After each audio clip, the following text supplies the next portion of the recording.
No, this is not a retrospective on Dance Revolution, although we should probably get on that. This video blog is going to examine masculinity in the superb game of Yakuza 0.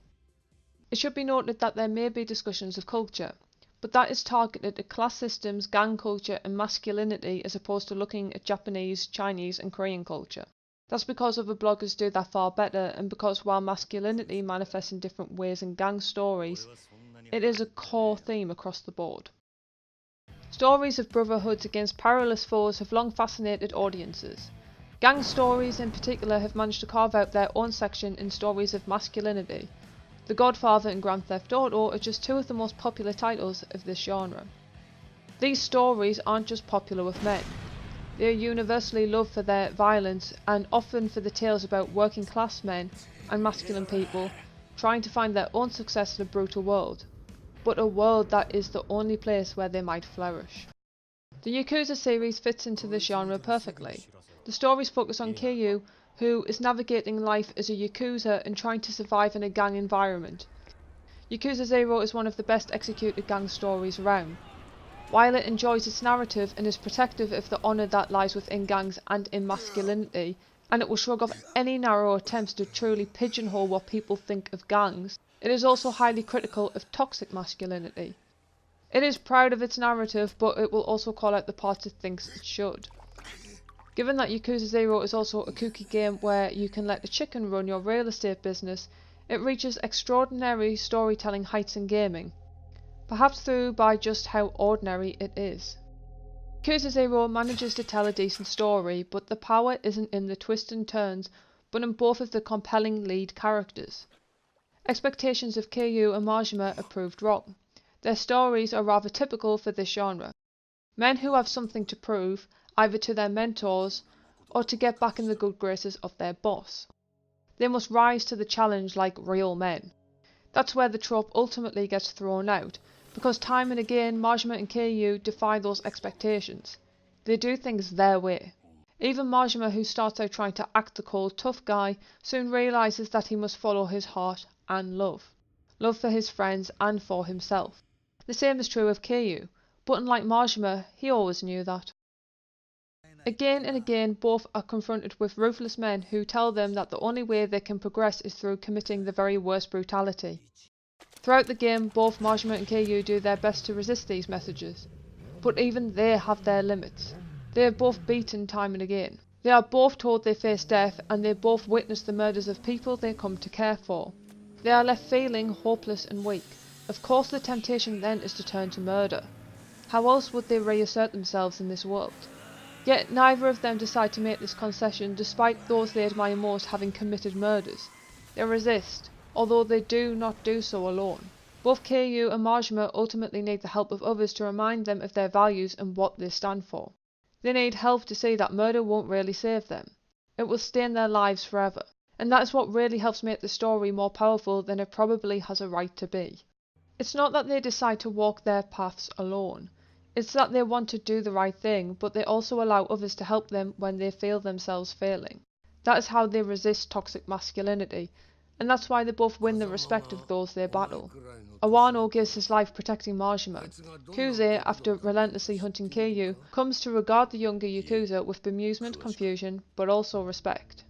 The friendships and bonds between the characters are emphasized time and again.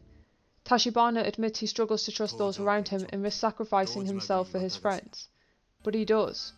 He puts himself in danger and he tries to help those around him, and he devotes himself to trying to protect his sister.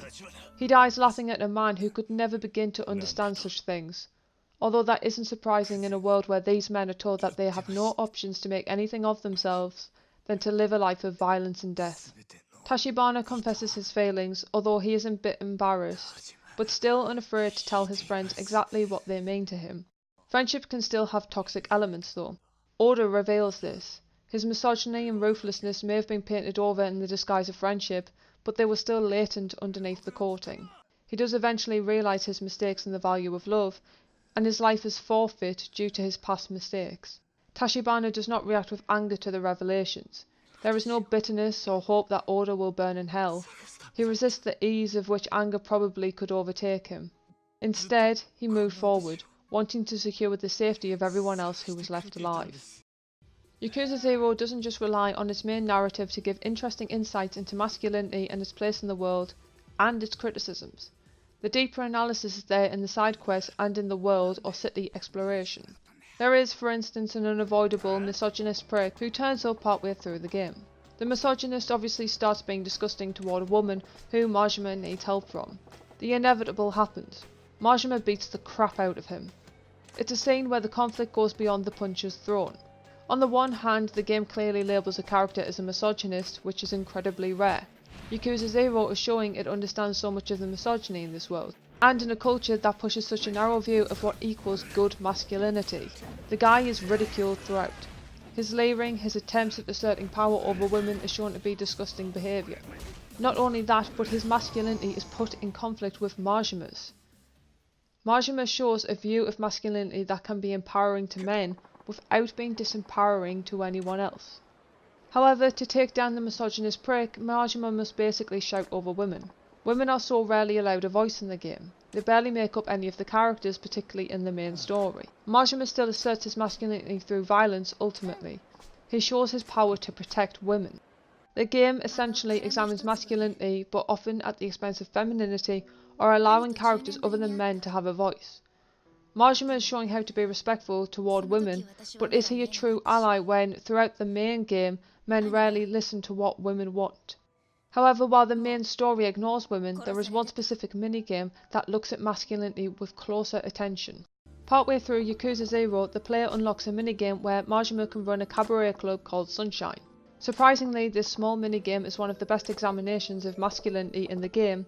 While there is a cliché of every single woman falling in love with Majima, the rest of the content is much more insightful and original. Women in any kind of sex or adult entertainment industry usually get looked down upon. Every woman, though, is empowered, not through her work, which is treated as just a regular job, but through being allowed a voice and identity by the writing. Majima can train the women in customer service, learn more about them and support their pursuits. He stands by them no matter what, but he himself also wants to set a good example to them so that everyone works together as a team. He might be the leader, but he lets everyone have their say, and he works to make sure that everyone feels safe and supported.